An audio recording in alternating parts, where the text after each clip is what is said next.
જૂનાગઢમાં મૃગીકુંડમાં સ્નાન કરવાને લઈ અને ચર્ચામાં આવેલ કીર્તિ પટેલની હવે ક્યારેય પણ ધરપકડ થઈ શકે છે।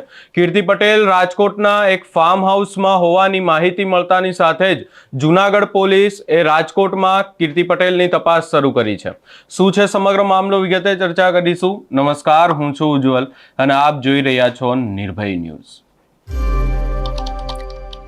જૂનાગઢના ભવનાથમાં મૃગીકુંડમાં મહાશિવરાત્રિના દિવસે સ્નાન કરવાને લઈ અને ચર્ચામાં આવેલ કીર્તિ પટેલની હવે ધરપકડ થઈ શકે છે।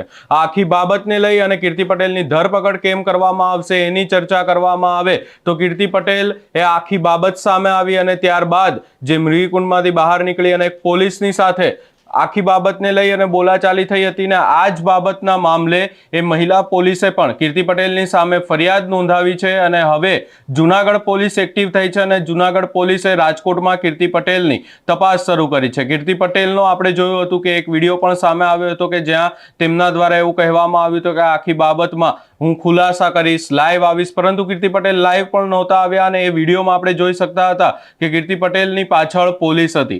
હવે આખી બાબતને લઈ અને કીર્તિ પટેલના જો ઠેકાણાની વાત કરવામાં આવે તો રાજકોટમાં કાલાવાડ રોડ ઉપર આવેલ એક ફાર્મ હાઉસમાં કીર્તિ પટેલ છુપાયેલ છે એવી વાત મળતા જ આખી બાબતને લઈ અને જૂનાગઢ પોલીસ રાજકોટ પહોંચી છે અને રાજકોટમાં તપાસ કરવામાં આવી રહી છે। જય માતાજી મિત્રો, આજે મેં જે 9 વાગ્યાનો ટાઈમ મૂક્યો હતો કે હું લાઈવ કરવાની છું, ઈ લાઈવ રોકવા માટે મને મારા ગુરુનો આદેશ આવ્યો કે ભાઈ લાઈવ નથી થવાનું। એટલે ગુરુનો આદેશ ઈ મારા કહેવાય ને શિરોમણી છે અને એવા સારા સારા સાધુ સંતોનો આવ્યો કે ભાઈ સનાતન ધર્મને છાંટા ઉડે એવો આપણે લાઈવ નથી કરવાનું બેટા, લાઈવ ના કરતી। એટલે બધાનું માન સન્માન રાખીને હું હજુ વાત જ કરતી હતી। એટલે મારું લાઈવ રોકવા માટે પોલીસની મને બે ગાડીઓ મારી પાછળ થઈ, બે ફોર વ્હીલો। વિચાર કરો તમે કેટલી એ વાતમાં પેલી સચ્ચાઈ હશે કે આટલા લોકોને મને રોકવા આવવું પડે છે અને મારા ઉપર પોલીસની ફરજ રૂકાવવા માટેનો કેસ બનાવ્યો। તો તમે લોકો જોઈ શકો છો વિડીયોની અંદર કે મને કોઈ પોલીસે બહાર કાઢી જ નથી કુંડની અંદર, બરાબર। આજે વગર વાકે તમે કોઈનું બાવડું પકડો તો ભાઈ કોઈ વ્યક્તિ એવું તો કે હું કોઈ ગુનેગાર છું તો તમે મારા હાથ પકડો છો। ઓલી પીએસઆઈ નાતી હતી, એ પીએસઆઈ નો હાથ પણ જો કોઈ પકડ્યો હોત ને પોલીસ વાળીએ તો એ શું કહેત કે ભાઈ હું ગુનેગાર નથી, તમે મને આવી રીતે હાથ પકડો છો। તો ત્યાં કુંડની અંદર પીએસઆઈ જેવા અનેક લોકો પાણી અંદર નાહ્યા છે તો કીર્તિ પટેલ ઉપર એક જ ફરિયાદ કેમ ભાઈ મારું લાઈવ રોકવા માટે આટલું પોલીસ કેમ મારી પાછળ પડી છે, મારો પીછો કરે છે અત્યારે હાલમાં પણ, બરાબર।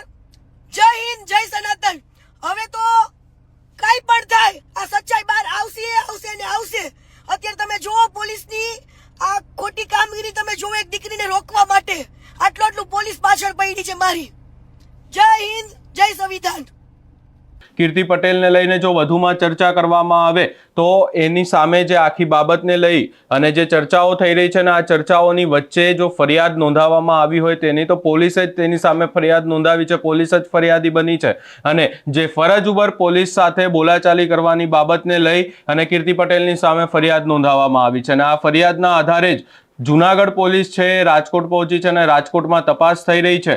કીર્તિ પટેલનું એવું પણ કહેવામાં આવી રહ્યું છે કે જલ્દી જ એની ધરપકડ થઈ શકે છે। એને હાલ જો ચર્ચા કરવામાં આવે તો કેસ નોંધાયેલો છે અને કીર્તિ પટેલ મળતી નથી એટલે કીર્તિ પટેલ ફરાર હોવાનું પણ સામે આવી રહ્યું છે અને આ આખી બાબતમાં હવે માહિતી એવી મળી રહી છે અમારા સૂત્રો તરફથી કે જે રાજકોટનો કાલાવડ રોડ છે એના ઉપર એક ગામમાં એક ફાર્મ હાઉસ છે અને ત્યાં કીર્તિ પટેલ છુપાયેલ છે એવી માહિતી મળી રહી છે અને રાજકોટ પોલીસે અને જૂનાગઢ પોલીસે આ માહિતીના આધારે જ કીર્તિ પટેલની ધરપકડ કરવાની પણ કવાયત હાથ ધરી છે। હવે આગામી સમયમાં જોવાનું રહેશે કે કીર્તિ પટેલની ધરપકડ ક્યારે થાય છે। આ સમગ્ર બાબતે તમારો શું અભિપ્રાય છે અમને કમેન્ટ કરી જરૂર જણાવશો। અમારી ચેનલ નિર્ભય ન્યૂઝને લાઇક, શેર, સબસ્ક્રાઇબ કરવાનું ભૂલશો નહીં।